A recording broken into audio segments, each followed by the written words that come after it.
Welcome to Points on the Board, where sports and politics intersect for better or worse. Today, we're kicking things off in the thrilling world of women's darts, where the definition of woman is getting a makeover. Trans women are stepping up to the key, and if the real women dare to voice their concerns or withdraw, well, they might just find themselves facing penalties that are more severe than a bad hair day at the salon. Because who needs fair play when you can enforce a gag order? Next, we're heading to San Francisco, where rookie wide receiver Ricky Pearsall thought he was just shopping in Union Square, but instead found himself in a real life episode of GTA San Francisco Survivor City Edition. While he was targeted for his flashy Rolex, the politicians were busy reassuring us that crime is down. Honestly, really, it is. Because clearly, when a player gets shot, it's just a statistical anomaly, right? Who needs reality when you have fantasy numbers? And speaking of reality, let's talk about Caitlin Clark, the unstoppable force in the WNBA. While her haters scramble to concoct lies and excuses to undermine her success, Clark just keeps sinking threes and racking up accolades. It's almost like talent and hard work trump petty jealousy. Who knew? So buckle up as we navigate through the absurdity of sports, crime, and the politics that bind them. In a world where reality often feels stranger than fiction, we're here to point it all out. One dart, one shot, and one three-pointer at a time.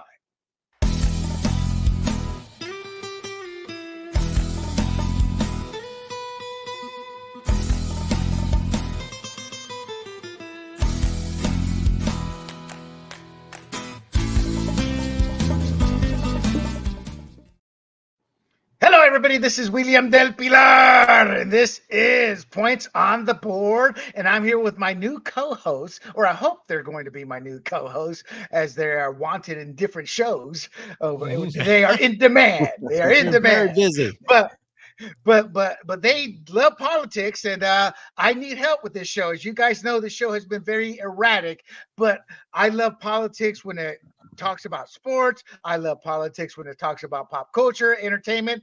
And luckily, so do these guys when it talks about sports. And in fact, Mhm. hopefully, sooner than later, you will see them actually, whatever the term is, where they're actually doing all the talking and I'm sitting in the background. So let's welcome Jimmy McPhee and Joe. Joe, is it Capita? How do you pronounce it? This is D Capita. Oh dear God, Decapita. Yeah, I'm so sorry about It's that. all right. Yeah, It's all good. Your I Italian's It's was. not been very good. We got it. We it, got time. it's been brutalized over the years anyway. It's all good. It's fine. I just keep I, motoring on.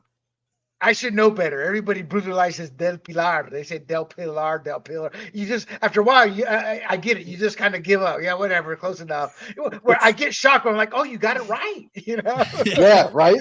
Yeah, You exactly, know. exactly. So it doesn't. I don't know who wants to do it, but Jimmy and Joe, first of all, tell us a little bit about the Blindside Blitz, and then tell us about your own personal show there. Joe, go ahead. You rip it up here because I was on here last week. So the last Gotcha. episode, which I had a lot of fun. So Joe, you're new to the show. Bring it on. Yeah, yeah. Blindside Blitz. It's one of those great shows where we get to dive into the NFL, all aspects of the NFL. It's NFL talk. We're the most interactive NFL talk show you're gonna find. We want you guys to prove us right. And when you comment on our live show, we're going to react to everything, whether it be a question, a comment, whatever it may be. We'll talk about whatever you guys want to talk about. Obviously, we cover our own topics, but in the end, it's just a show where NFL fans can go to, and we can have a blast in conversation or debate, whatever it may be. So, really enjoy it doing it. I mean, me and Jimmy have been together for 7 years doing football talk, and it's been a blast the whole time. Yeah, that's probably Yeah. longer than the average marriage. Yeah, I know, right? Yeah, That's the thing. no And kidding. it's worked, right? And is that funny? It's And longer than mine. right. And So and the Blindside there's Blitz that. right now is just an extension of what we've been doing on our show for Football on the Know. And what we started with that one was basically like way Barstool kind of is, but with less Mhm. profanity and some less wackiness, I guess, you know. And we do have fun. We have different types of segments that we do. We had missing players on the milk carton and things like that per week. So that's the thing. We just took football talk, put some knowledge in there, dropped some different things you didn't usually know. We also had a fact of the week or fact of the day too. We threw out there just to give you something, but also had a lot of fun and joked around and ate scorpion Trinidad Scorpion ghost peppers on the show and everything and stuff like that for dares and stuff. So our next one, we have the Will Levis challenge, where we hit a certain amount of subscribers and now we have to drink a cup of, or at least a sip of coffee with mayonnaise in it. I'm not really anticipating that one, but we'll see. We're going to do it though. So where can they find your football on the now? Where can they find that at? Football on the Know. You can head over to YouTube and just search up Football on the Know, and drop a subscription there if you'd like. If you want to support the channel, hit the likes up, and share it with all your friends and family members. All right. All righty. And for the Blindside Blitz, as well as this podcast, Points on the Board, and our other political podcasts and our basketball show, you can find those at grumblingsmedia.com, as well as YouTube, Rumble, Apple, Spotify, y Pandora under the profile Grumblings Media. Gentlemen, let's get into it. So Joe actually sent us this topic, and when I saw it, I chuckled because my first thought was like, transgenders in women's darts. It's like, dear God, the elbow disparity, the strength, the arm, you know, it's just like, it's like transgender women are invading everything. So we're going to dive into this, what's become a very heated debate over transgender athletes in women's darts. The World Darts Federation has threatened disciplinary action against players who refuse to compete against transgender opponents, prompting obviously some strong reactions. I'd love to hear what J.K. Rowlings, is it Rowlings or Rowlings, has to say. Rowlings, as far as I know. For people who aren't aware, they hate her. I mean, she's gone from the most beloved person in the UK to half the country hates her because she actually defends women's rights. She's actually a flaming leftist, but when it comes to women, she's about protecting them. And if you think about it, she doesn't want men claiming to be women. And we always think bathrooms, but she took it to another level. Rape centers, you know, places like that, you know. So, and what I love about her, that woman stands her ground. But I mean, this isn't about her, but I'd love to get her thoughts on that. This deals right now with a British player named, is it Dita or Detta Headman, who has withdrawn from tournaments rather than face transgender competitors, specifically Noah Lynn Van Hooven. And it obviously raises important questions about fairness and inclusivity in sports. Now, the first question I have for you guys is, they're threatening disciplinary action that impacts the player's autonomy. I had to look that up. Autonomy, meaning the player's right to choose who they want to play with, leagues, etc. You know, they're kind of taking their choice away from women, saying it's not a women's sport anymore, even though they consider it a woman's sport just because a man claims to be a woman, and obviously the integrity of the sport. Joe, this was your topic here.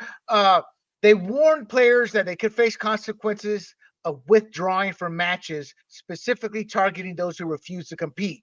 And obviously, Dita is one of those women, and she says they are targeting her. Is she overblowing this, or does she have a point? I believe she has a point, honestly. I mean, when you look at even other sports, not just darts, but you're starting to notice the female bodies being in question. Now, look at the Olympics. Like there was a boxing match where there was a male who was identifying as a female in a female circuit and won the gold just because he happened to be stronger, more powerful of a hitter, and was quicker on his feet. So, and then you look at now in darts where it's starting to happen there too, where it's not uncommon, and it's well known, it's scientific fact that a male body is far more superior physically than a female body in terms of strength, in terms of power.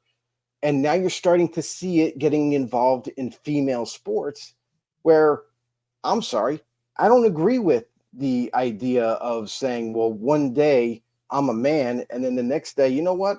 I feel like doing figure skating. I'm going to identify as a woman, and I'm going to go for figure skating in the Olympics. And 9 times out of 10, you're just going to outperform everybody because of your physical prowess as a man. So I think she has a point. I think this is something that is dangerous, because once you start to let this happen into other realms of sports, it's going to continue to snowball into others. So I think that she has a point. She's made her stance, and I agree with her. Okay, just to correct you, Joe, and forgive me on this, but I actually know quite a bit about the situation with the boxing. Not the boxing personally. I knew a person like the female boxer. She's actually a female on the outside, but her chromosomes are male chromosomes. I actually knew a woman was the exact reverse of it. And what you're saying is correct, though. That individual's bone density when the Mhm. puberty hit, the muscle, the Mhm. strength, the what's how do you say it? Sinewy, just her muscle density, just how she was built, and she Yeah. obviously beat the crap out of those people. For the audience out there, Dita is the woman on the left. She's the black woman, the person who's transitioned. That is what is her name again? Noah Noah. Lynn. Yeah. Noah Lynn is her name, and she's I agree with you guys wholeheartedly, and my take is simple: the rules are rules. You can't create a gray area, because once you create a gray area, human nature, we're like children. You give a hand, they take an arm. So I Mhm. think the rules have to be straight up black and white here, because I really don't see the big difference here. In meaning, if they had a league of men and women for darts, it wouldn't bother me one bit. But to me, the rule is a rule, because you open it up for this, you give them the opening they need for everything. So Jimmy, now this statement of facing consequences was released right before the World Championship, which in darts is one of their Super Bowl type events, and the Mhm. timing suggests that they're trying to preempt potential withdrawals at their flagship tournament. For some reason, it just screams sponsorship, because every sport has their fans that everybody loves. And obviously, Dita is a star in Mhm. this sport. Uh, am I talking out of my tail here, or do you think that sponsors actually care about who's playing in these tournaments? Well, I think sponsors want to have the best of the best be out there. They want to represent. They want the best quality product out there that they're putting their name on. I mean, we see these sponsors spend all the money to put them on stadiums, and especially when teams are getting bigger. I mean, look at the transition with Detroit Lions and things like that. The Cincinnati Bengals, where they weren't given a sponsorship on their stadium, now they are. So they want to follow where the stars are. But I think what Dita is doing here is very important, though, for the sport and for, I think, women in general, that a lot of people are missing the point. People are caring too much about the transgender feelings there, and feelings, and how they're affected, and how their mental state is, and things like that, and stepping over what the woman might be feeling, the true woman in a woman's sport. And it's one thing if it was a a man and female co-op tournament together, but it wasn't. It's a females tournament. Their females are going to play in it, and that's the way it should be. And for a woman of her stature to say, listen, I'm going to even bow out. I can probably win, but I'm going to bow out anyways, because I'm taking a stand, because nobody is focusing on us. And maybe with these sponsors looking at this, maybe they will see this, and kind of the WDF will look at it like, whoa, okay, maybe we do need to take a step in here. So far, they're not, though. This is the way the EU has been also. They're quick to jump on this bandwagon and follow the transgender agenda, and care about their feelings while stepping over the feelings of real women. And like you said, it's kind of funny, because feminists and the women movement is a leftist situation, and they're walking over their own side. So it's kind of funny how they're combating each other in this whole situation. I mean, who would have thought that feminists would be a man's strongest ally? You know, Right? so Hedman described experiencing significant emotional distress and mental health issues, Right. and she reported breaking down, and that she's an absolute mess. Joe, to piggyback off of what Jimmy said, how can and should sports organizations balance the rights and concerns of both cisgender and transgender athletes? You know what? I'm trying to be politically correct and I can't. I can't Yeah, stomach just reading the no. rest of that No. question. What Yes. I'm trying to ask in the politically correct is, should they find a fair balance between transgender and real women? And no, we all of us know that they shouldn't. But let's take it from this angle, Joe. When people actually bring that question up in that type of manner, trying to make it a real conversation, it kind of pisses me off because I'm like, Mhm. there is no issue here. What's it do to you when people try to talk about this seriously, when we all believe that no, women and men are completely different?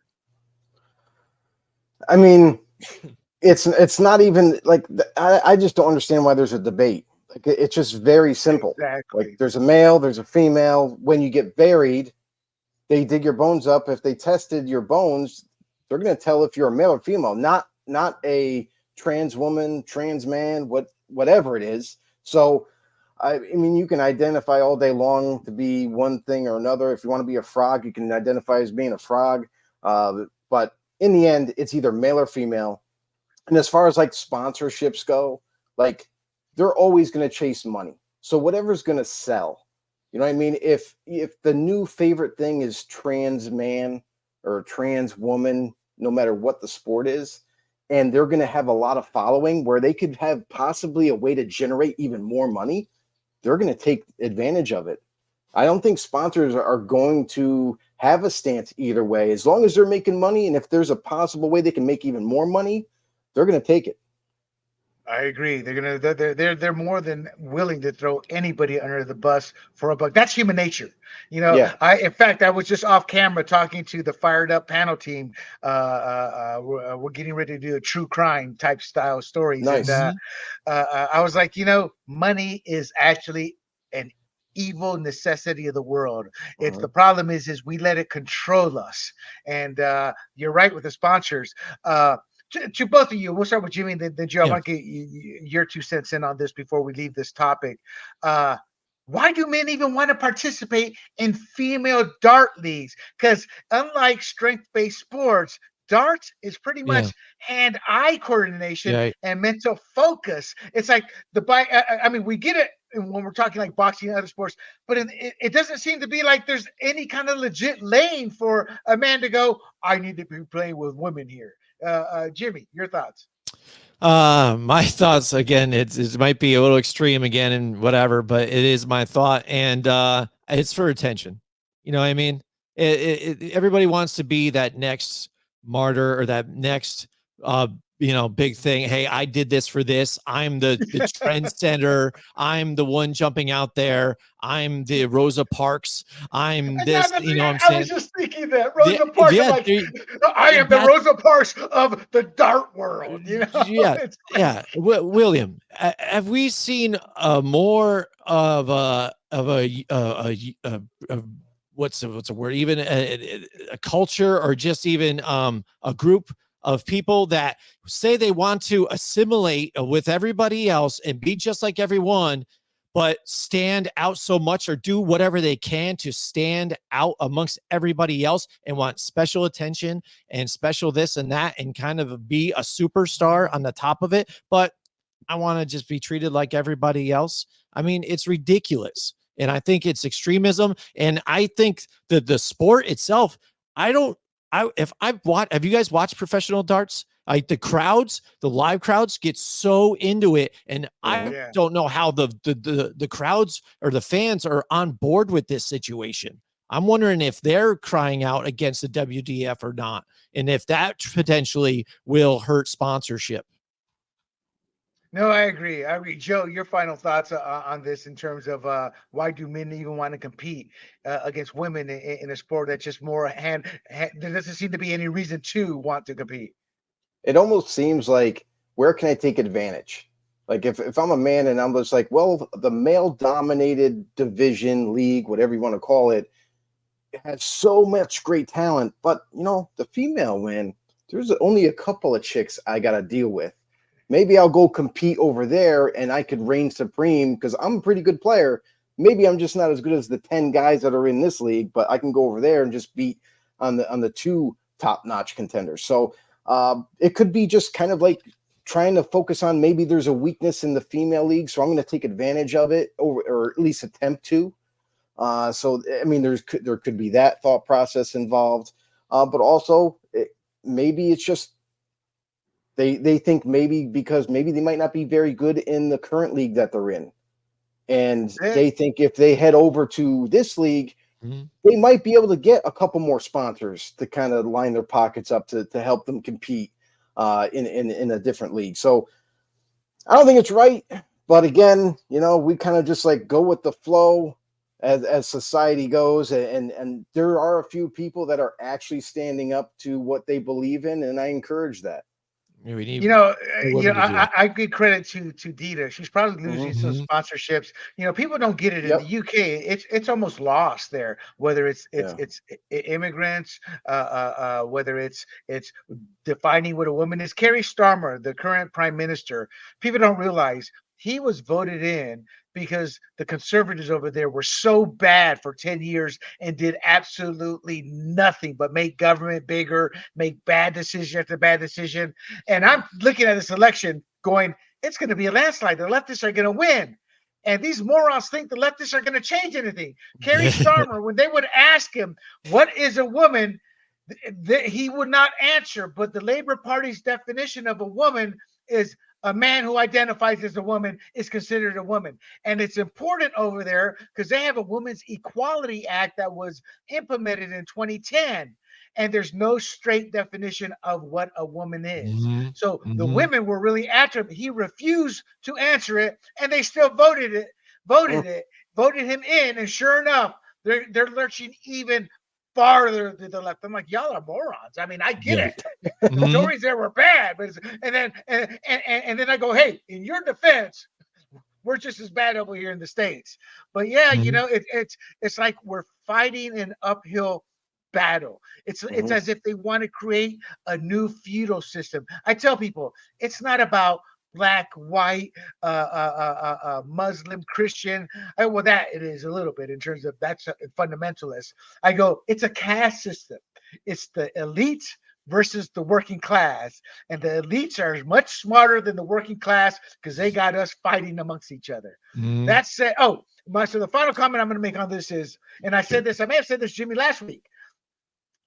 Washington, and I gotta look this up. I have it bookmarked somewhere. Either Washington State or Oregon.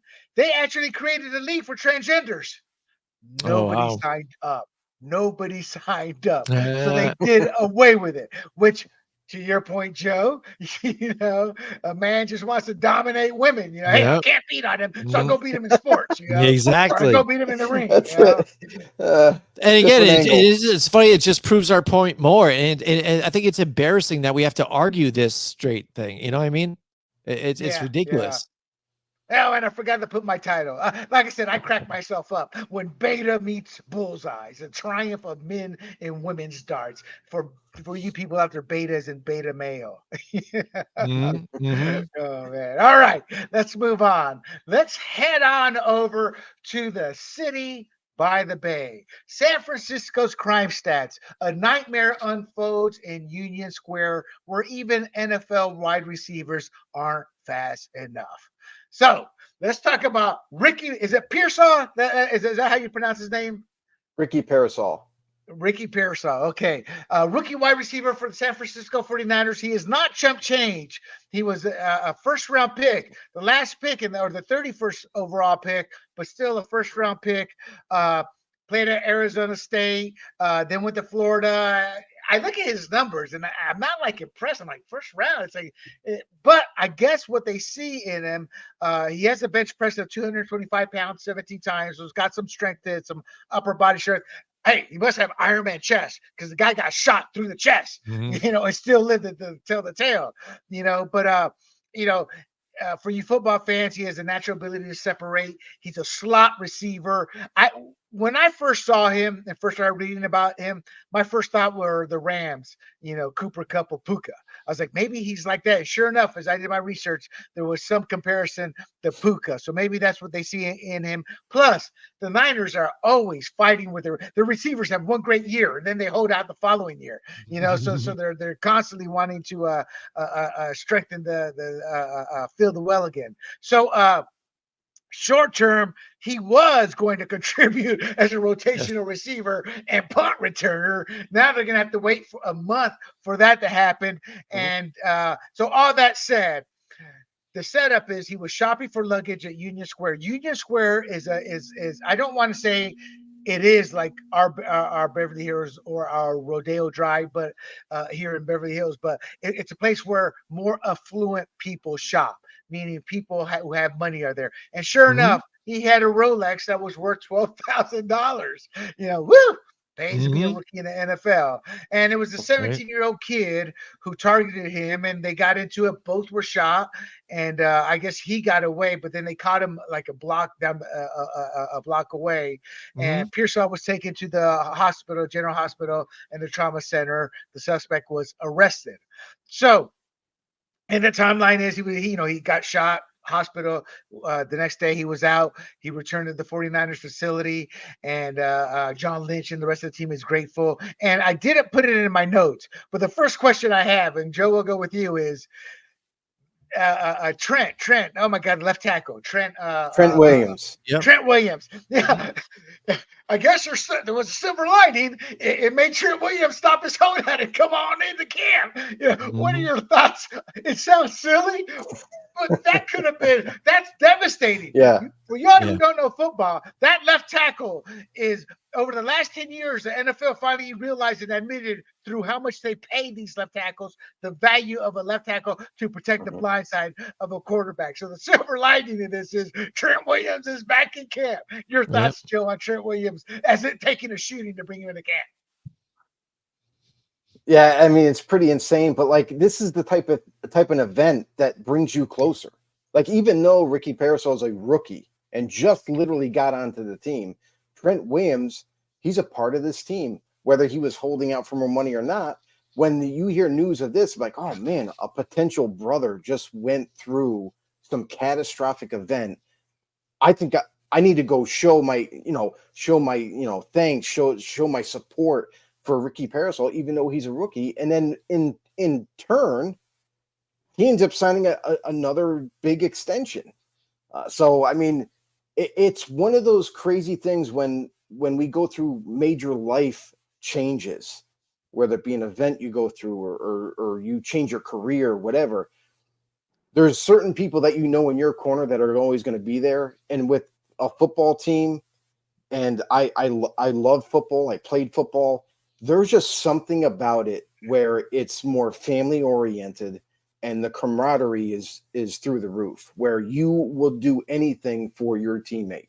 And this is just one of those things that Trent Williams was inspired to go check on Ricky. And in the meantime, the Niners, they're like, hey, sign here before you leave, and they just managed to get the contract done. So, and we talked about this on our show a little bit about Trent Williams and how he's like the greediest player you'll ever meet, because once he gets a sense of like, oh, you guys gave him a contract. Oh, you gave him a contract. My turn. Even though you're on for another 2 years, he's always looking for more money. I think it was 3 years. Was it 3 years with this contract? It was always one of those things where, and then in turn for Ricky Pearsall to inspire Trent to come in, obviously check on him, but then gets the deal done, almost like tricked him. Like, he like mentally, like he's like thinking like, hey, I'll go check on him. And, while I'm here, like, hey, what do you guys have to offer? Let's get it done. So in the end, it all works out. Ricky Pearsall he's going to end up probably 4 to 6 weeks. You could say you expect him to be back with the team and playing this regular season. Yeah, there's John Lynch going to his neighbor, 17-year-old. Hey, man, here's a gun. I need you to go. We got to get Trent in. Go take care of him. But you use a good word there, camaraderie. Sports is about camaraderie in terms, especially football. It's people don't realize how savage a game football can be. Because we always Mhm. like the receivers, quarterback, those type of players. Now, this is unsubstantiated, but I came across it that supposedly this is a 17-year-old Norteño gang member from Tracy, Mhm. California. He allegedly had a gun some days before the incident, got caught, and was released. And supposedly that's the individual who shot Pearsall. Uh, it's another incident where it's a revolving door, letting criminals walk, letting them roam freely. But that said, that's kind of a given now in urban areas like New York City, San Francisco, LA. So, what are the implications of this for a team in one trying to protect their player, and two, Jimmy, they can't in San Francisco, they can the DA can't try him as an adult. That has to go in front of a judge. So the twofold Mhm. question: what can the team do to protect their players in urban areas now that crime is rampant? And should this kid be tried as an adult? All you can do is like I think even police chiefs in Los Angeles had said because they've seen an uprise in this type of smash and grab theft that they call it now. People seeing in those areas like you said, wearing the jewelry, they're trying to grab that jewelry. It's in trying to make the quick a buck or whatnot, but I don't know what you can do besides putting a security detail on him. A young rookie, especially just getting his NFL deal, he just came from an autograph signing. I mean, he's out doing that. He just make the money now, so he's free to wear that. What are you going to tell them to not wear expensive stuff, not wear it out? Where are you going to wear it? Keep it all at home to wear it at home? I mean, Yeah. what are you really going to do to protect these guys unless put a security detail on them? Or tell them try not to stay or go to some of these places as at certain times or whatnot, or have security detail with them, and then get back to the practice area or on our grounds whenever you can. You know what I mean? Like they always said too, nothing good happens after 12 o'clock too. So don't go to nightclubs because we saw a lot of players get in trouble in nightclubs late night and things like that and getting altercations. This is a different type of situation, but again, you got to look at yourself, your safety, the team all together too as well. And it's that catch and release that we talked about many times, William. It's just Well, you they try and rehabilitate these guys. They think they can get these guys in and rehabilitate them, and they're in a gang. You're talking about try a teen. Once you join a gang, you're telling everybody else, "Hey, I'm a man. yeah. I'm a man. I can join with these guys, and we're going to kill people. We're going to do whatever we want as a group because we're men now. That's what we are." And the DA can hold it in front of a judge if she finds enough information that seems it's deemed to try him as an adult. She can put it forward to the judge. It is the judge's decision, but she can ask for that. Absolutely. And I Yes. think she should, because I think that's what it really takes, is all these people, maybe at least to the youth, to say, hey, even though the pressure that you're getting here, I know a lot of, the police departments can't exactly get to some of these gangs, but, at least try and help them not join these gangs and thinking that they're men, because there really are real situations, real life, Life or things, death. implications that can happen. Right. It's now that it's an election season, and some of the mayoral candidates are like, "Well, we can't turn this into a political football," and the rest of the constituents are Right. like, "Turn it into a damn football. We Yeah. want to be safe." Now you can't do what the military does. When we would go somewhere in a different country, there would be areas that were off limits. We could get in trouble if we got in trouble or something happened to us. The hammer would also drop at work, because we were Right. warned, told you can't go to those areas. But what can you really do? You can't. You just got to warn and this is Union Square. It's where the Yeah. affluent go. You think if Mhm. there'd be one place to be protected, but that shows how much cops just don't care anymore. Not because they're bad people, but because their thought process. What happens is they arrest the criminal. The criminal is not charged. They get let back out. The felony laws get reduced to misdemeanors Mhm. because the cops see this happening. They see that even the ones they arrest aren't being prosecuted. They stop making arrests. So San Francisco, one of the first things they start screaming about? Crime is down. Crime is down, William. Crime is down, damn it. Yeah, because you're not reporting it. You're not arresting them, and you made felonies and the misdemeanors. I can't stand it when people play with the numbers, and that's what they always do. So this is a political football. Now, Yeah. there is no trust in the government, in the police, in anybody that is supposed to protect society and law and order.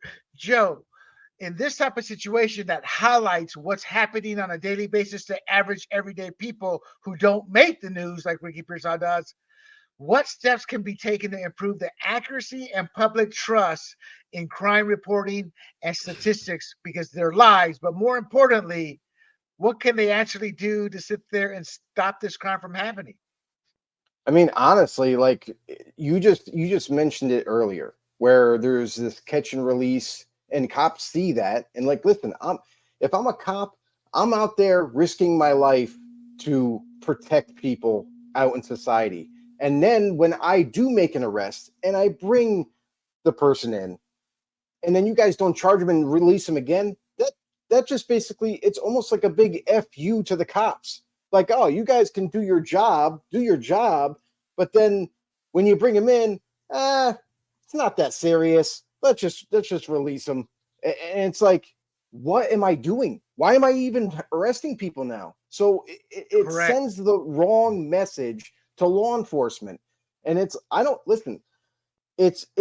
this could be for any job. Like if you like Jimmy, he does phenomenal woodworking.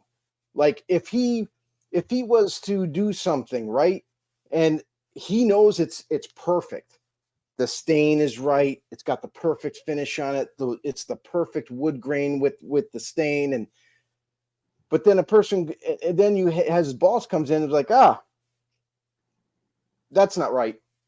But Jimmy knows it's right. Jimmy knows he did a good job. No, that's right. You have to start from scratch. It's basically just dismissing every little bit of work that you did, and now you have to start over again. But the end result is it just doesn't make sense. So it's sending the wrong message for all law enforcement, where it's basically telling them, like, okay, why am I going to keep sticking my neck out for a state or government that's not going to support me with my arrests or to even try people? No, you're right. People, we become so tribalistic that when they started hammering Joe Biden on the 1993 crime bill, every conservative jumped on that too. Yeah, he's bad, bad, bad. Well, people don't know in 1993, crime was like it is right now. So everybody, even Black Americans, everyday Black Americans supported the 1993 crime bill, but then they turned into a political hot potato. See, this is what happens. You establish law and order, you get crime down, and then we get into a good spot. And then all of a sudden, what my relatives always say, oh, those are first world problems. We start creating first world problems, meaning, we're incarcerating too many people or this or that. The only negative I see in that is we need a better rehabilitation while people are in prison, because the 100%. recidivity rate is still way too high. And for people who don't know what that means, I had to look it up years ago when I first heard it. It means when people get out, they pretty much go back to their old ways, go back to crime, and get back in prison. That's what they mean by the recidivity rate. And so that's where they can improve. But people don't get it. The 1993 crime bill was because of where we're at today. It's like this vicious cycle. My take is you got to follow the law. There's a reason. I mean, one of the reasons America is the greatest nation in the world is because we have law and order. People who flee to this country, they'll tell you the American dream, this or that. But when you ask them and you get to the nitty gritty as to why they were fleeing, 99.9%, and I'm not exaggerating, 99.9% is because they were fleeing a dictator, oppression. Their lives were in danger, and they see law and order. And when you don't have law and order, chaos reigns and everything goes to crap. And when I say everything goes to crap, I mean from the economy to the way we live our daily lives. And it's an ugly situation. So that's what can be done. It is a political hot potato. I'm glad he's okay. I'm Yes. glad his shooting is bringing attention to this issue. Right. Because it needs to change, because it's people are dying. They're dying on the Yeah. streets, and the politicians. And I say this like once every other week on our podcast. When they recalled, and we'll close it out with this, when they recalled the district attorney for San Francisco, all the areas that I'm going to say affluent this week. This week I use the term the affluent areas where the crime was not at, where that's mostly rich Anglos or rich Asians or rich Black, mostly the rich. Mhm. We now have the technology to break down how districts vote. We can get that detailed. Where all the crime was happening, all the poor districts, the working class districts, they all voted to recall this district attorney that had turned his office into a revolving door for criminals. All the affluent areas where the crime had not reached or is not there voted to keep it. So Mhm. when people talk about being out of touch, it has nothing to do with skin color. It has everything to do with a caste system, Mhm. class, and they don't care. And the fact that it's at Union Square, better there than in a poor area, because it'll get noticed there. And once the rich, it starts affecting them, all of a sudden, we need ourselves a 1993 crime bill again. Yeah. And Yes. we're like, for it. And it's not that I'm for incarcerating people. I am for law and order because I've seen two dictators in action. My only caveat that I'll leave the audience with is we do need better train. My take is put them in the chain gang 3 days a week, put them in the classroom the other 4 days of the week, and don't let them go. Make it illegal for them to, if they get out on parole, illegal for them to go back to where they're from. They have to go to somewhere else for a completely fresh start. I know that sounds callous, Mhm. but part of the problem with the recidivity rate is they go back to their old friends Yes. who Yep. have not left that Yeah, way of that makes life. sense. So before we leave the topic, Jimmy, any final words on this? And then we'll go to Joe for any final words. Uh, Basically, they do this and work the numbers like you're kind of saying, and trying to bring those numbers down falsely and release these criminals out there. And um, they want you to think that everything's okay.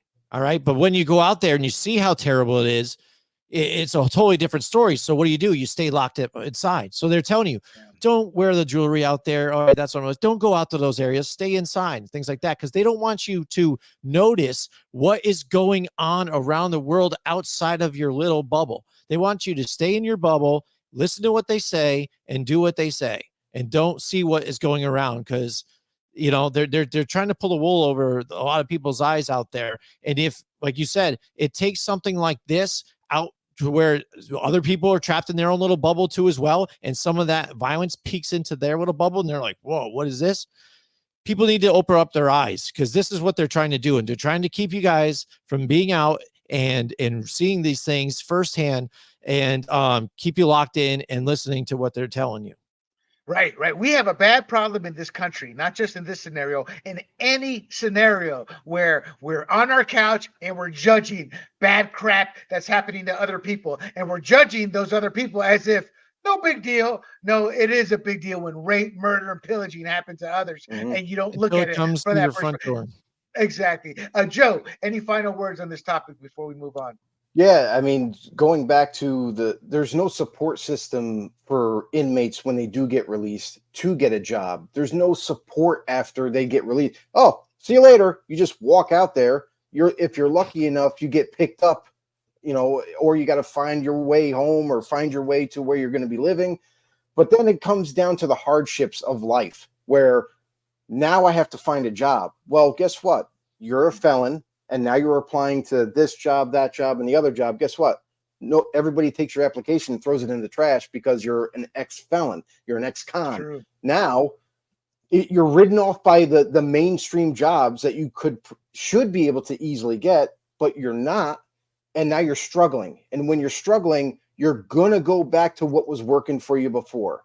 If it was selling drugs, you're going to go back to that because that's the only way you know how to make money, or you get back with your boys and they're going to get you into trouble, and then you're right back in jail again. So there has to be a new support system for felons or ex criminals that are coming out into society, and help them adapt and help them get jobs.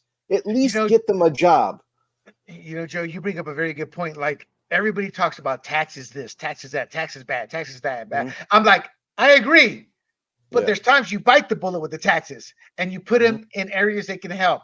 Having a support system in place, not letting them go back to where their old stomping grounds are at, but having a support system in place and incentivizing companies. Maybe it's a government. I love the government, but maybe it has to be a government-owned company that where they can use their skills and transition. Because I'll be honest, it's one thing to sit there and hire somebody who's, say, in for petty larceny or something, and it's another thing to want to hire somebody who just came out for murder. It doesn't matter what the truth is. It's the perception and the fear. And when it's easier to sit there and check that resume, I don't always blame the company. So a safety net has to be in there some kind of. The other thing is, sometimes I think we throw out early parole too much without having actually, I guess what I'm trying to say, there is no rehabilitation at times, and yet people get early parole and they really haven't changed, and then they go back to the old neighborhoods, old ways. So the system has to be revamped. And I'm not talking about the prison system in terms of how it's set up. I'm talking about how they're, well, I guess I am talking about how it's set up in terms of how they're trained, how they're re-educated. And I'm not talking about mind control, just like, you got to learn a trade, brother, or you can't leave prison, period, end of story. Something like that. So one other thing, just one real quick, one other thing that I wanted to just kind of touch on is, as far as the Ricky Pearsall thing goes, and the question was, what else can the NFL do or whatever to help these players stay out of trouble and be safe? Well, let's just say they're adults. They know, they're well aware of the concerns there is with coming with fame and now the attention and money, because they have a rookie symposium every single year after the draft. And they are taught by agents, by former players, and even coaching staffs and GMs are there speaking and saying, this tragedy happened to my team. This tragedy happened to a player I used to know. And they tell them all these stories for a reason, because yes, there's dangers out there. When you get to this level, and especially when you're super successful, then comes danger involved. So be careful, be aware of your surroundings. Don't go out late at night. They can't make them not go out. They can't make them not wear their jewelry out. But they are well aware. So as an adult, and you're being treated like an adult, even whether you're a rookie or not, these are your decisions in life. And you're right. You're right. The responsibility is there on them too. Yeah, I see both sides. I'm like, hey, if you're living large and you made it, you want to wear that Rolex, then that's your right. It's like a woman. It's like a woman. If you want to dress like a skank, knock yourself out. But be aware, there's bad things that can happen. And there's same thing with people who want to show off their largeness. I'm not saying it's right or wrong. What I'm trying to tell you people out there is, there's always two sides, and life's not fair, and there's always an ugly side. When I go to Panama, for decades, I do not go out. They refuse to let me go out alone because I stick out like a sore thumb. I'm the whitest guy in my family. So first of all, and then when I talk Spanish, oh yeah, really, no. Your Spanish is American Spanish now. It's like you open your mouth, they know you're American. So no, you can't go out. And I live, when I go visit, it's right next to Cologne, which makes Compton look like Beverly Hills, and that's where my family's from. And when I go there, it's like they call me Blanquito, like Whitey. It's for a reason. It's like it's terrible. I go into Cologne and I'm looking, where are the cops at first, in case I need to go run to one of them. The only time I ever got scared was when I was threatened to be arrested and thrown in jail in Cologne. I was like, oh my God, no. Yes, there are two sides. And it's not good or bad. It's just there's always two sides to each tale, and you need to be aware of both of them. All righty, let us move on to Caitlin Clark, and I call this segment Confronting Prejudice and Physicality. Caitlin Clark's challenging transition to the WNBA. And gentlemen, this transition is not her playing style. It's how she's been treated.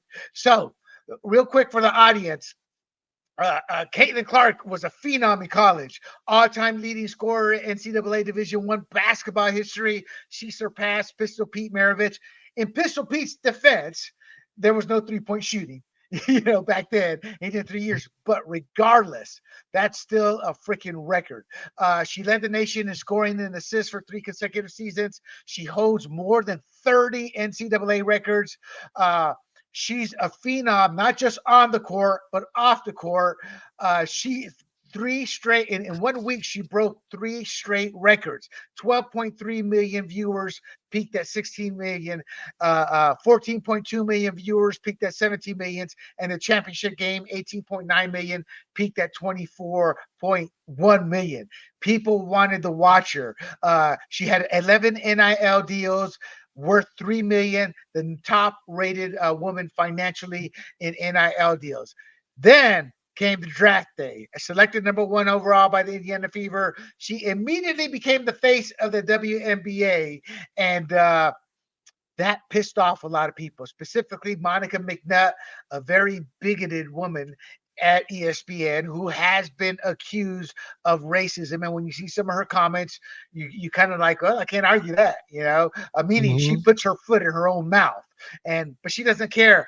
But she wasn't the only one. Cheryl Swoops, Diana Taurasi came out and said, well, she's gonna learn the hard way. And it's true what they all said, but they were saying it as if she was overrated, as if she wasn't as good as what she really was. Her WNBA debut drew 1.6 million viewers, the most watched WNBA game since 2008. Her jersey became the best-selling WNBA jersey within 24 hours of release. First question to you, Jimmy, since we're waiting on Joe to get back here, is she's obviously a phenom. She's obviously a talent in terms of not only on the court, but off the court. Do you think all this hate warranted was over the top, petty, jealousy, envy, or was it legit early on? Yeah, I think it's over the top. I think I believe with what Charles Barkley had said, same thing. It's jealousy, it's petty, and they couldn't have screwed this up any more than they have. You had this star right here in the women's division college basketball. Looks really great there. We've seen like a Jimmer Fredette, things like that, on the men's side, something like that. Some of the outlandish plays they're making, the baskets, the 3-point shooting, and fizzed out in the NBA, and he was doubted, things like that. But this girl comes in outstanding.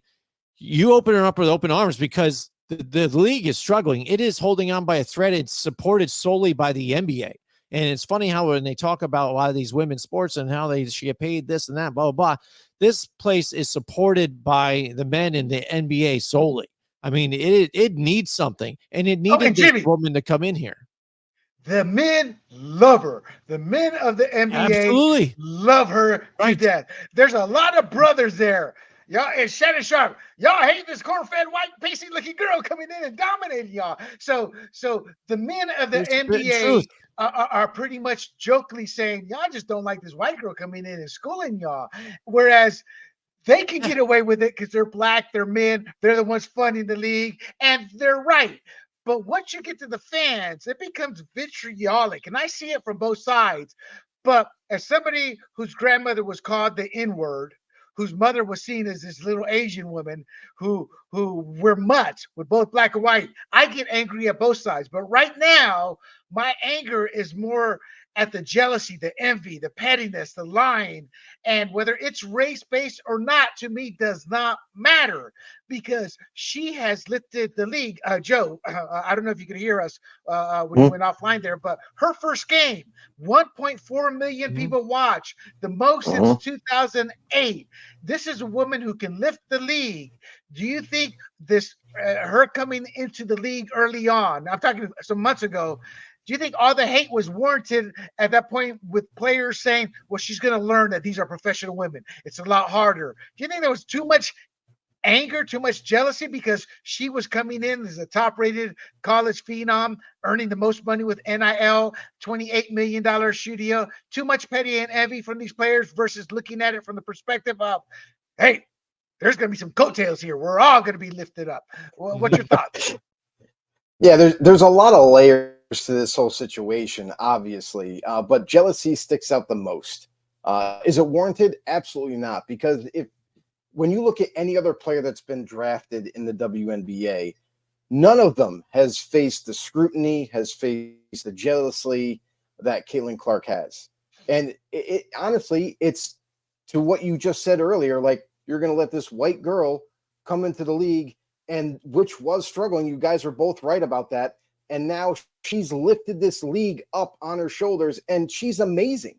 Like, it's not, her talent is through the roof, and it's something that women's basketball haven't yet seen yet. They haven't seen a player of this caliber to be able to overtake a game at any given week. So for her to come in and be as successful as she is, and now you have all this jealousy that is like, just they're taking cheap shots at her on the court. Like when she doesn't even have the basketball in her hand, she's not even moving, and she gets body checked.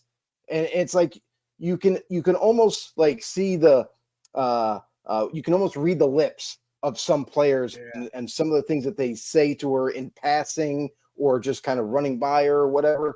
Like Caitlin Clark has done an immense amount of created popularity for the league. It's driving money to that league now like never before. I watch it because of her. A lot of us watch it. Yes. See, I had no shame in saying that. I remember my friends. There were two my friends. We would go watch NFL Sunday, and we'd play Madden. Well, we went out there a couple Saturdays, and I'm like, yeah, let's hang out. Well, what are we gonna do? We're gonna watch Tiger Woods. One of my friends was black. The other one was just an avid golfer. I didn't care for golf, so I didn't care who it was, but they wanted to watch Tiger, and they didn't care that he was black. They just wanted to watch a great golfer, and the NBA players see that. Now, it was a different era. There was no social media, but I never once heard players crapping on Larry Bird like some of these women are on Caitlin Clark, because they recognize, hell, we're not going to be seen at 11:30 on tape delay anymore. They're showing our games on Saturday afternoon now, and the powers that be saw what was happening, and they embraced that rivalry. I get the rivalry with Angel Reese they're trying to create, but this Rookie of the Year, it's like comparing Michael Jordan and Dennis Rodman. Dennis Rodman was a phenom as a rebounder. That's why the Bulls brought him in. You know, the guy could rebound like crazy, and he was he was the battler, the protector. He did not mess with the Bulls or the Pistons with Dennis Rodman there. He'd be all in your grill, you know. But this comparison of Angel Reese, it's bitterness, jealousy, and envy. It's like she's running away with it. And I was one of these people who, I'm a business guy, an entrepreneur. My take was, you put her on the Olympic team and you're going to see the WNBA take a jump worldwide. But it kind of turned out to be a blessing in disguise for her. I didn't realize she'd been playing for like almost 2 straight years with no long-term rest because of the tournament, et cetera, et cetera. That rest, I mean, that team, they're like 10-2 or 8-2 or something, like since the break. They are on a roll. Now, Joe, you talked about her uplifting. Let's check out a couple of vids here. She is the leader in assists. Broke the rookie record. She's one of the tops in the league in assists. And early on, people were making fun of her, or her critics were criticizing her, because she'll be down, she'll get the ball inbound to whoop, throw it all the way down court. Oh, yeah. And you could tell the timing was not there. And I used to tell people, as if it was years ago, just so months ago, I used to go, they don't have their timing down. It's no different than a blindside blitz when you talk about a quarterback getting his timing down with his receiver. No different. This is what she's doing now. Yeah, absolutely. And that's something that's impressive. Look at that. It's like the Harlem Globetrotters playing the Washington Generals. You know? Exactly. The passing is phenomenal. It's just absolutely phenomenal what she's able to do. Here's another one. Look at that. Look how, I mean, she just lugs it down Boom, there. right over Boom. the top.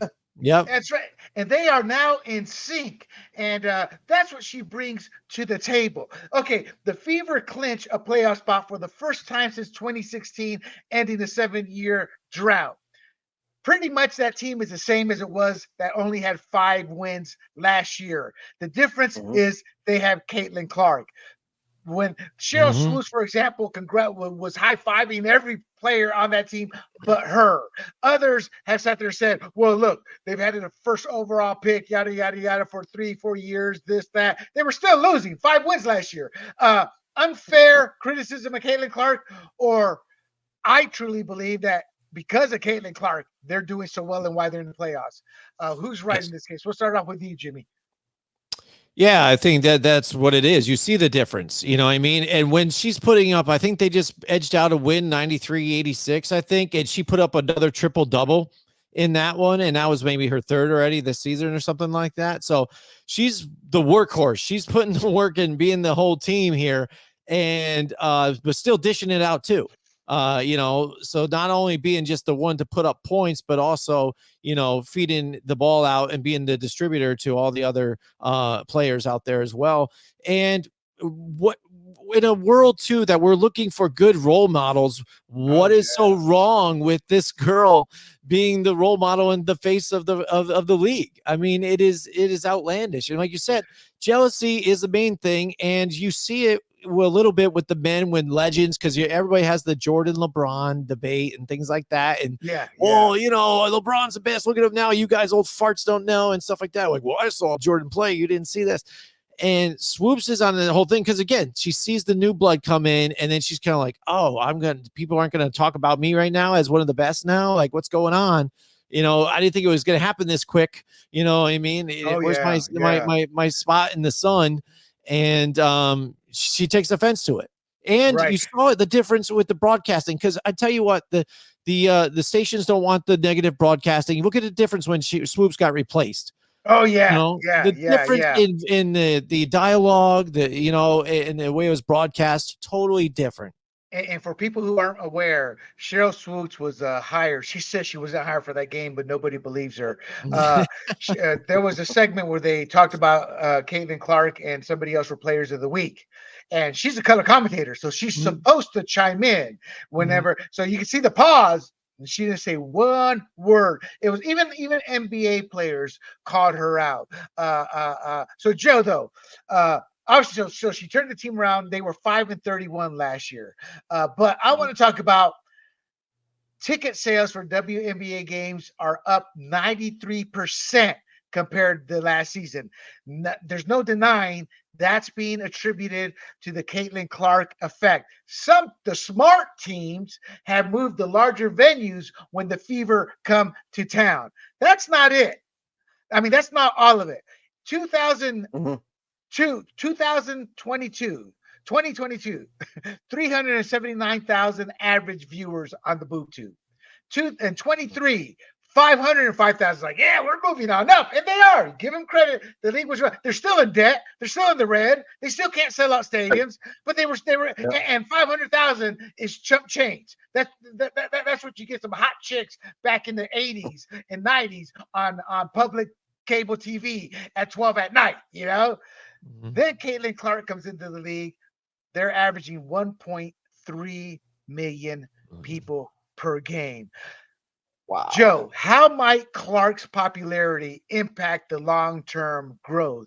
And is the focus on individual star power beneficial or detrimental? I mean, to me, it's obvious what the answer is, but we're trying to keep it on an even keel here with these questions. So let me just repeat. How might Clark's popularity impact the long-term growth of the league? And should the league focus on individual star power, or is that actually detrimental to the league?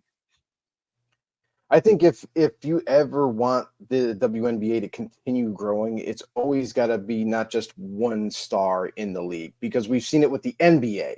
There's always multiple stars on a lot of different teams. There's at least one on every team. Sometimes you're lucky and you got 2 or 3. But Caitlin Clark is just the starting point right now. Like Caitlin Clark, you've seen the major jump that it had in not only ticket sales, merchandise, just fans overall. to grow this sport. But that's just her right now. And you got to remember too the influx of other talent that came with her too. You know, Angel Reese is another big name because of that rivalry and everything, but she's a really good basketball player as well. So continue to build the league through the stars. It can't just be one. It can't just be Caitlin Clark. It can't just be her and that's it. We've made it. You know, we're going to be fine. It's got to continue to grow with other new stars that are going to come in. And most likely this is kind of like one of those things where Caitlin Clark, the biggest star in the league currently, is now going to pave the way for other people to become the best they can be, to come close to Caitlin and maybe even go beyond what she's able to, you know, channel and in terms of production, whatever. Well, it's going to be difficult, but it paves that way for competition to be influx into the league. So, Jimmy, to piggyback on what Joe said, to add this question, he said, I kind of view her in two ways. You either view her as Larry Bird or Magic Johnson in terms of how they saved the league, or you view her as MJ. She's on a level on herself, by herself, and then there's the rest of the league. But according to Joe, and Joe, I'll let you respond to this. I just want to get Jimmy's take based on what you said. Mhm. But according to Joe, she's just a starting point, meaning that there's going to be other players just as good. Do you see it that way, or do you view it as she's more of a Magic or Bird, or maybe even an MJ when you, because she's a rookie, and you put her numbers up right now compared to Cheryl Swoops' numbers when she won her MVPs, and they are pretty much very Yeah. similar. How Yeah, do they you are. view her? I view her, yeah, again, as some of the elites right now, but Joe is right in an extent too, is because what can this do but only bring eyes to the WNBA? So other people who might have even thought that, you know, this isn't going to go anywhere. Again, maybe I'm a girl playing, you know, high school sports or whatever. Am I going to take this further? Can I really do anything in the NBA? How big is that going to get? What's going to do for, can it be a real career? Can I make, you know, money like some of these other, the males do? And what she's doing, nobody's ever seen before right now. At least, you know, like you said, Swoops had done it in her MVP times, but this one's doing it early. And we've seen things like this with like Magic Johnson, Larry Bird, Michael Jordan. So I think we cherish this. We ride it along for this whole thing. And Joe's right. There's stars amongst them now. And I think some of it, the rivalries are good too, because it brings attention to the league. And there are going to be stars in the future, I think, because of her and her being that Michael Jordan. Because everybody knows what was the slogan that I think the Nike did it too as well. I want to be like Mike. You got the shoes. Like Mike. You got this.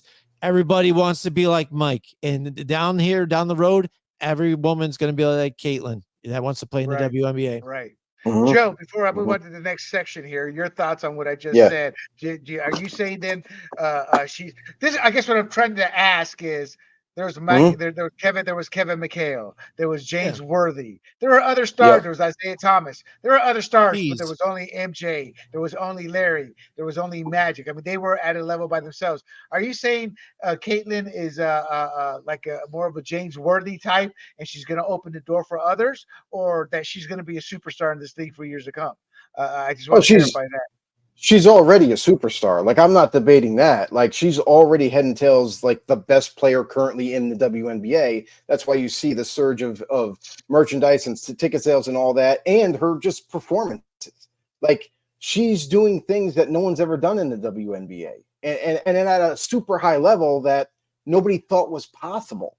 So I'm not diminishing her superstardom at all. I'm just saying that she's the first legit superstar that the WNBA has right now, and that this is going to pave the way for other girls that have seen what she could do and like, I want to beat her. I want to be better than her. I'm going to prove to everybody that I can be either close to her or maybe even beat her out at any milestone that she accomplishes. So I think she's amazing, but I just think that this is going to stir the pot in terms of the next group of talent that's going to be looking to try to get into this league and do what Caitlin Clark is doing currently or better. Right. I think you hit a a key term there, superstar. And I get an argument with people who I think are ignorant when it comes to this. We overuse Mhm. the term superstar. So people talk about legends, Cheryl Swoops, Cynthia Cooper. Nobody knew who those women were. Nobody, Mhm. absolutely nobody, except for the hardcore WNBA fan. All four of them. Right. But everybody knows who Caitlin Clark is. A superstar is Yeah. somebody who transcends the sport. So Shaq, superstar. You can say Shaq's name. They knew who he was. I got in an argument with our buzzer Mhm. beater guys. I said, look, Stephon Curry, you can call him a superstar, but I'll go on the street and I'll say his name. And 7 out of 10 people won't know who he is. But I say Michael Jordan's name, and 10 out of 10 people will know who he is. That's the difference between a superstar and a star of the league. And Caitlin Clark has become a superstar. And I'm not disrespecting Cynthia Cooper or Mhm. Cheryl Swoops, No, but no. or there's that great basketball Right. star from USC that became the Good Morning America. She became known for being a Good Morning America. I forget her name, but they were stars, but they never lived like Diana Taurasi, 20 Mhm. years, a Yep. star in the Yep. league. I remember her from Connecticut. Then I forgot who she was. She Mhm. did not transcend to become a superstar and uplift the league. And that's what Caitlin Right. Clark is doing. So let's get to the ugly aspect of what's happening. Monica McNutt. God, I'm like a 12-year-old. McNutt, McNutt, McNutt. Oh, you brought it out when you said the boob tube. I don't think anybody said that since 1973. Yeah, the boob tube, the boob tube. I feel like, yeah, but McNutt, I just feel like a 12-year-old. Monica McNutt, and I start giggling. Yeah. She's a basketball analyst who is black. She believes Mhm. Clark is overshadowing accomplishments of black and clear women. I'm paraphrasing, but that was the gist. The league is 40% lesbian and 65% black. Most people assume it's a higher black percentage, but it's not, but it is 40% lesbian, which is higher than the national average. So her belief that she said in so many words is that the league needs to stay that way. It needs to honor these women. These women have done a lot of trailblazing, yada, yada, yada. Now, Aja Wilson told the truth. She claimed that race played a role in Clark's rise to stardom. It's called homophily. She is absolutely right. When Tiger Woods became dominant in golf, a flood of black fans who had no clue about golf all of a sudden took interest. When Larry Bird and Magic Johnson had the rivalry, a lot of whites started watching the NBA again. It's called homophily. And I get what Monica McNutt is saying. You don't forget, but keeping it real, nobody cares. What I'm saying is, Mhm. did for the past 10 years before Tom Brady retired, did anybody care about Joe Montana and his 4 Super Bowl rings? No. Only us people who were old enough who remember watching him play. I'm even older. I'm like, hey, don't forget Terry Bradshaw had 4 Super Bowl rings and was undefeated in the Super Bowl. Nobody's Mhm. going to bring him up. Nobody's going to bring up Jim Plunkett. Nobody's going to bring up Kenny Stapler, the snake, because they don't care. And it's not that they dislike these people, they just don't care. They live in the Mhm. present. And I think Mhm. Yeah. Monica McNutt is refusing to acknowledge and understand that. Whereas AJ Wilson, she unknowingly said the truth. She was saying it from a different perspective, but I would tell her, yes, she's right. It's called, and I try to educate him. It's an elective course in college. I took it my first or second year of college because you had to fill out those like this, and it was an anthropology course, a semester, and I learned all about that. And for y'all that don't understand the homophily effect, it's natural to all cultures. It's when blacks want to be or root with blacks or live amongst blacks or more comfortable, whites with whites, Latinos with Latinos, Irish with Irish, Italians with Italians. And the issue right now is that there's only one culture where that's not allowed, and it's white culture. And it's created this tribalism. It's created this hate when the reality is it's a natural human effect. And I believe that's what's happening. These legends, the Monica McNutts of the world, they don't want to accept the fact that, yeah, she's bringing a large white base, but it's not because they're racist. It's called homophily. It's scientific. It's part of our DNA, part of our human nature. And the truth of the matter is, I've come to realize I don't like Cheryl Swoops. She badmouths people. She criticizes people all out of petty envy and jealousy. I don't like Monica McNutt. But I love Cynthia Cooper. She's a black lady, superstar in the league. When she was in the league, she wants to grow the game. She gives a lot of love to everybody. So we don't sit there and root for people because of their skin color. We root for them because of the makeup of their personality, who they are as people. And the Monica McNutts, to me, are hurting the league more than helping it by having this jealousy and this envy, and they're being so overprotective of history that will not be forgotten.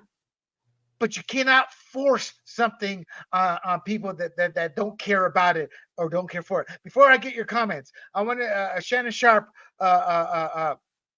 This is a comment on Skylar Duggs, who is a star player in her own right for the Sonics. I mean, sorry, for Seattle.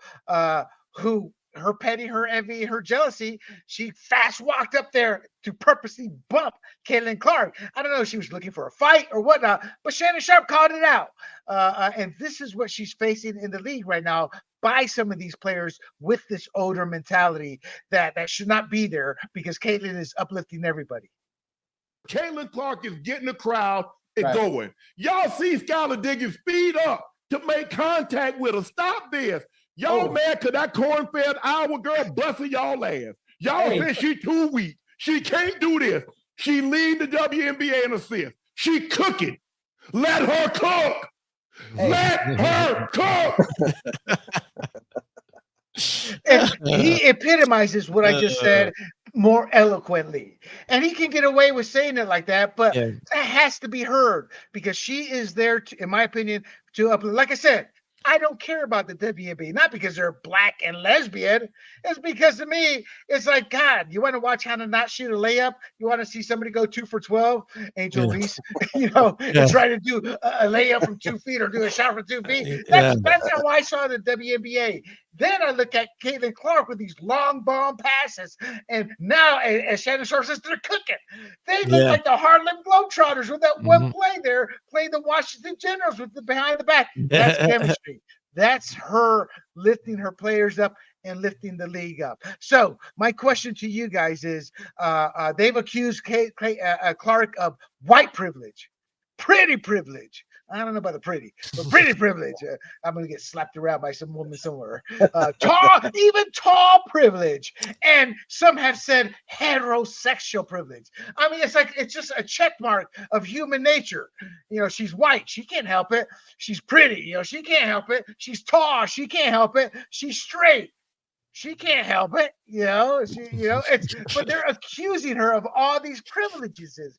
And so some argue that instead of embracing Clark's potential to grow the league, certain players and commentators choose to hate and bully her due to her race and perceived privileges. So, Joe, and my whole long-winded diatribe there, how can the WNBA leverage her popularity to grow the league while maintaining the overall competitiveness and player safety, and to also try to get players to realize she's uplifting everybody? We need to stop with the hate. What can they do to change that mental attitude out there of her haters?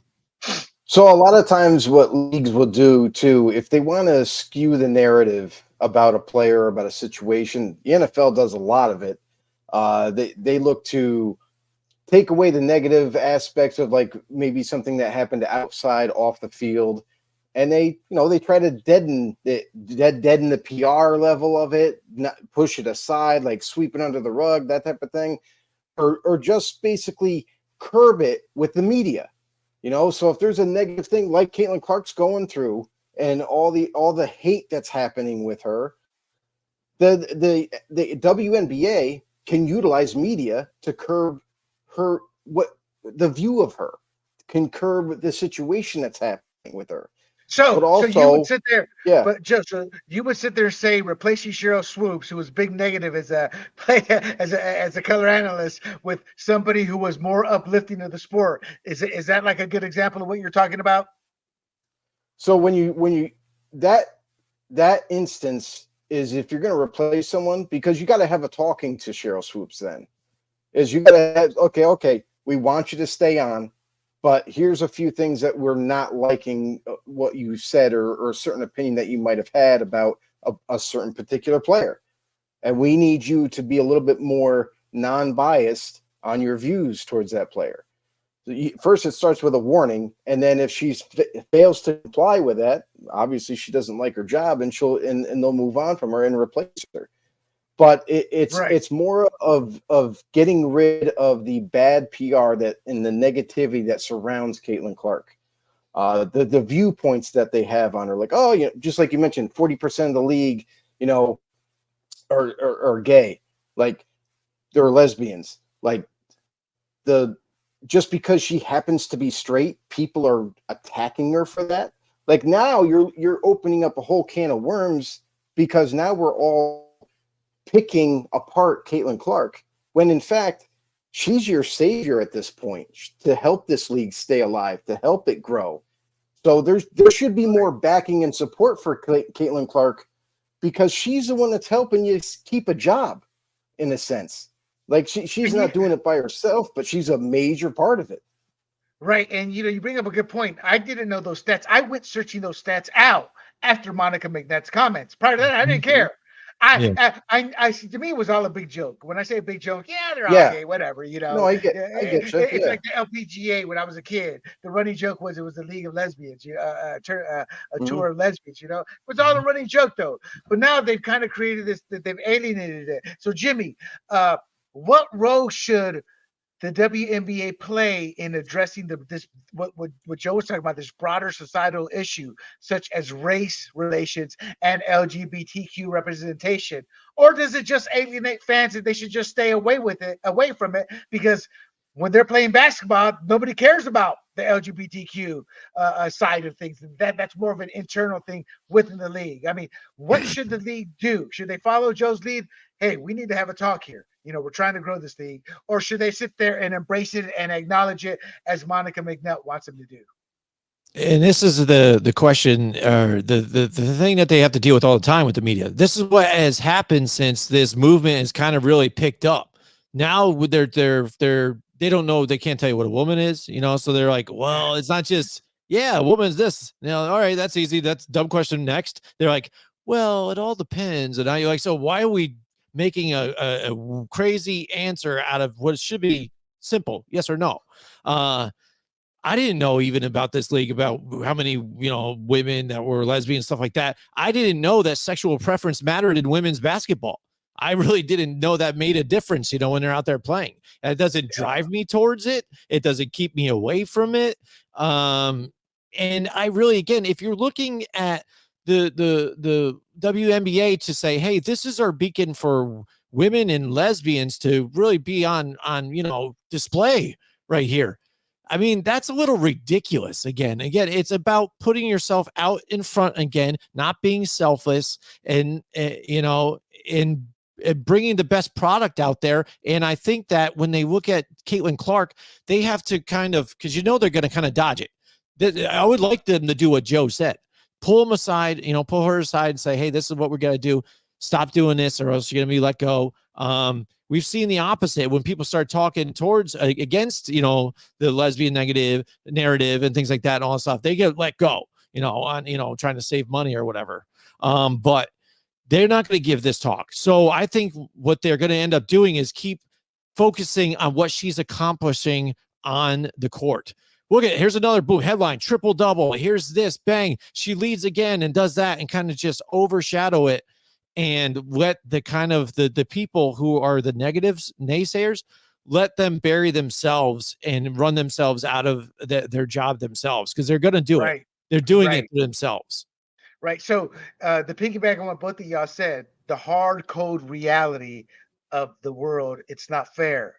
And from a business perspective, players who attract more fans generate higher sales, which tends to earn them more money, but also for the league with the coattail effect. That's what they call the Caitlin Clark effect. And this is an economic reality that I think a lot of these players are misconstruing for racial or gender type bias, meaning, oh, you don't like it because of this, this, this. No, the reality is she brings in a whole swath of fans, just as Tiger Woods did for golf, as the Williams sisters did for tennis, Mhm. as Nancy Yes, yeah. Lopez did in the 60s for Latina young golfers. She's doing it here. And I think what's going to happen is what happened with Cheryl Swoops. They're just going to slowly let contracts run out, start replacing it with people who are more neutral, who are going to start talking about the game. So instead of embracing her and getting on board and understanding she's good for everybody, there's just the people who don't want to understand it, I think will just be eventually phased out. From a perspective of like, look, if you don't get what we're trying to do here, your contract's up. We don't want you anymore. Again, all of Makes this is sense. based off again on homophily. She's brought in a whole new fan base, and the WNBA love it, and so do the players, the male players. That is, they love it. And so, but in defense of some of the WNBA players, they've come to appreciate it. There was a Dallas, one of the players from the Dallas was like, yeah, I wasn't happy with all the Caitlin Clark jerseys up there, but you know what? She's good for the game. She's bringing more stars in. So, I mean, she was like jokingly saying, yeah, we don't need all the Caitlin Clark jerseys up there in our home turf. But she immediately knew that would have been construed as wrong, and she was joking. So she was smart. She was a smart girl. She immediately said, but that's good for the game. Now, let's get to a couple of our final section here. Basketball is a physical sport, but it's become a gladiatorial brutality sport in the case of Caitlin Clark at times. Let's go to very early in the season with this clip here. Well, the question is, will they call it unnecessary? Kennedy Carter. That was one of the first flagrant fouls. She said, "You bitch." And then just went and hip checked her. It had nothing. That was just a player trying to hurt another player. You know what that reminded me of? I don't know if you guys are old enough to remember Jim McMahon of the Bears. They were playing the Green Bay Packers. And Jim McMahon had either thrown an interception or the play was over or something. The Green Bay Packers guy grabbed Jim McMahon from behind, picked him up, and body slammed him. Major shoulder injuries, took him out for many games. That's what that play reminded me of. It was a hip check by Kennedy Carter, who has a reputation for being a dirty player. Now, currently, what happened this past week? Really stretched out this one. Oh. Let's see that again. The fever really stretched out this one. Oh. That was, and you don't see it here, but she smiled as she's hip checking her. And what did the announcer say? Oh, their feet just got caught up. Like, what the hell are you talking about? She just ran into her. Now, I'm not done here. They're 17% of the flagrant fouls have been towards Caitlin Clark, the most. Like 5 flagrant fouls towards her, the most out of any player in the league this year. Here, does she give her landing space? It doesn't look like she does to me. Okay, that's not the best angle there, but of that is a reckless closeout. And it's not that Michaela Onyenwere was trying to be reckless. It's not that she was trying to intentionally hurt. But still, she had her space, and she clearly went into her. Well, there's a rule in the WNBA, you have to give a player space to come back down, and she didn't. So I'm not done. He's got more. There you go. Has caught fire in the early minutes. You can't see. You got to look closer at it. Watch right here. Yeah. Right up here, you'll see it. Right there. She just shoves her. Just physically shoves her. Yeah. Now, maybe you could sit there and claim the last two were maybe physical, but those first two were brutality. They were trying to hurt her. They're trying to take her out. And that's not unknown in sports, but there's a reason the NBA and the NFL and the NHL they protect their superstar players because that's money in the bank. There's a reason they keep adding rules in the NFL to the point quarterbacks are seen as wearing skirts. But what they don't understand is quarterbacks are why we watch the league. If Patrick Mahomes goes down, ticket sales go down for the Chiefs on a weekly basis. Viewership on a Sunday go down. They protect these players for a reason. Now, What do you guys think? We'll start with you, Joe. Physicality or brutality in terms of the most flagrant fouls towards her? I see it as it's it's an extension of this petty jealousy. At times, their Mhm. anger gets the best of them. What's your take, Joe? Yeah, 100%. Like it goes back to the jealousy factor. Like they're so upset that they were the top dog before she got there. Like a lot of these athletes, these women that have been playing in the WNBA have had their successes before Caitlin Clark got there. And the fact that she's not just there, but basically taking the league by storm, they're upset about it. And everybody's talking about Caitlin Clark and everybody's talking about how much she's done for the league already. And they're a little frustrated over it. So yeah, it's a brutality attack against Caitlin Clark because they're upset the fact of all the fame, the money she's getting. She just signed like a Nike shoe contract for $30+ million. $28 million, the most lucrative in WNBA history by far. Mhm. Yeah. So it's like things like that. She's getting all the endorsement deals and everything, and they're pissed because why am I not getting it? She's getting it. How come I can't get it? So they're taking it out on her on the court whenever they get a chance to. And honestly, you made a good point where you said leagues protect their stars. Well, this is something where there's those couple occasions that you showed. There's actually one occasion that the girl just checks from behind. There was no basketball play. The basketball wasn't even passed in yet, and she just ran up and checked her. Those are the type of things that need to be halted right away. The referees need to step in and flagrant foul. Boom, start to litigate it and be able to cop it in a sense to a point where like people realize, all right, well, they're going to protect her now, so I can't keep doing that. So it's like that's the big ordeal of it. So I mean, honestly, it is a brutal thing that's happening right now, and we'll see. It's got to be corrected over time. Got to be handled. Right. I think the league, the players are accepting her. Early on, there's a lot of players who wouldn't say 2 words. Now they love her, including some of her teammates early on. And now they all love her. Why? Winning breeds love and happiness. It's when you start to lose is when all the hate comes out. But so Jimmy, Charles Barkley, Shannon Sharp, Stephen A. Smith, Shaq, they've all come out to support her. They've all criticized some of these shots, how they treat her. Like you heard Shannon Sharp with the Seattle player there, purposely speeding up the bumper as if like, you know, what are you going to do? Or the Kennedy Carter. What's your take on that? Are you like with Joe? The league needs to step in, or they need to start protecting the star players. What's your take? Yeah, I think the same thing. I think one, yes, they're jealous because of it all. Like you said, you see it all. It's not them. We get it. You know, again, it adds fuel to the fire because again, it's a white girl that comes in and it changing the game for them. You know, like I said, they like the old ways. Well, who's this person coming up in here? And two, I think even partially, I think it's even to try and get her out of her game. When you got an offensive person that's on fire, what are you trying to do? You try and get physical with them, try and break them down. One of these times, if we hit her hard enough, maybe she's going to be like, maybe I'm not going to come across that way anymore. Maybe I'm not going to do that. I'm not going to take that shot. You know, so I think it's a mental thing they're kind of playing on top of it too. And some of these teams are trying to do that against her. And also, like you said too, as well, you see a difference. That first clip you showed, or maybe it was the second one or so, the early on clip when she got checked at the foul line or something like that, when the play wasn't even happening, her teammates just looked down and was like that didn't even help her. Then you saw in the later ones, she gets hit and 4 of them come over to help pick her up. That's the difference. That's a great point. That's a great point.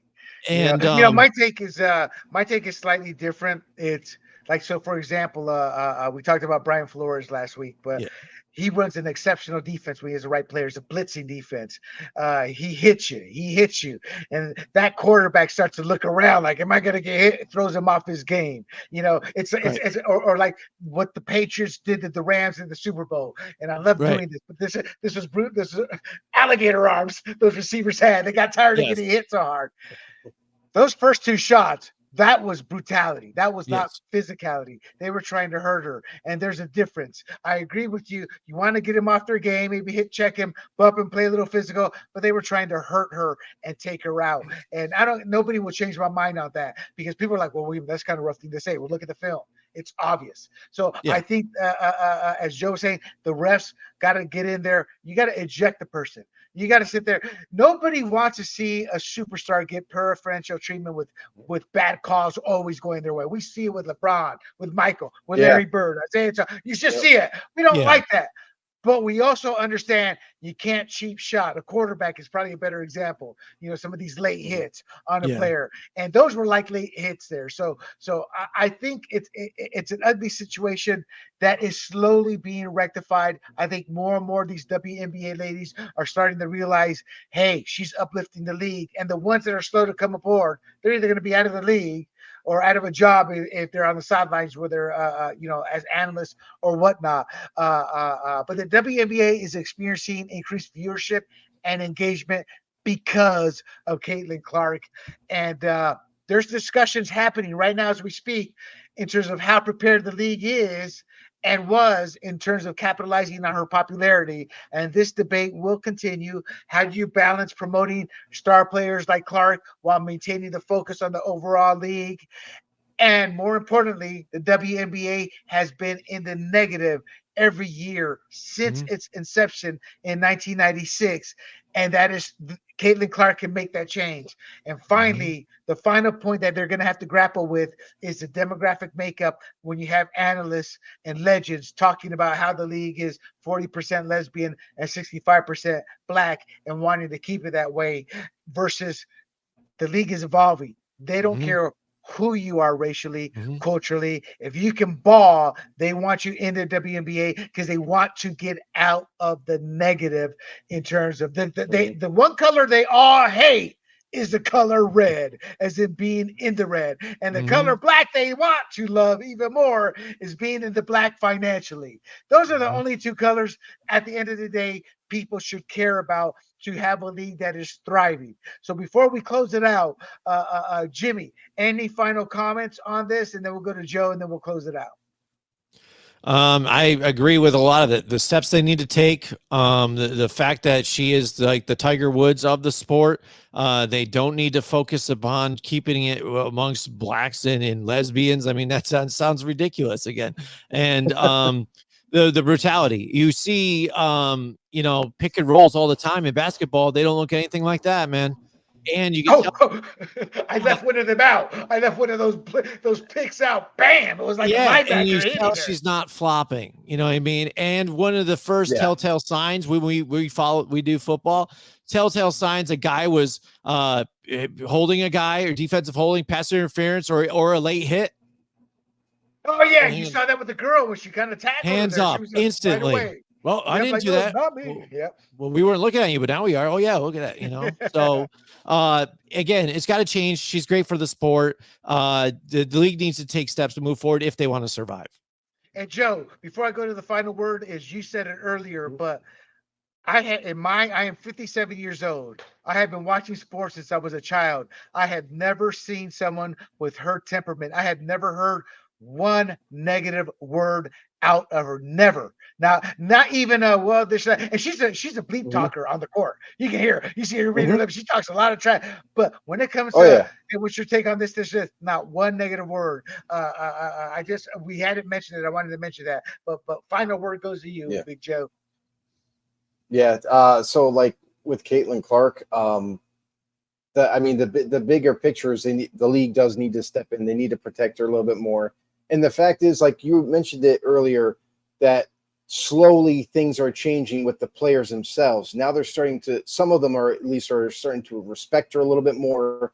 They're starting to accept her into the league a little bit more. And that does follow with, just like you mentioned, temperament. Is she was focused when she got into the WNBA. She already knew. She knew. She's like, I may take some checks here and there. As long as I keep going forward, don't complain about it, keep my head on straight, eventually people will come around, and you're seeing it.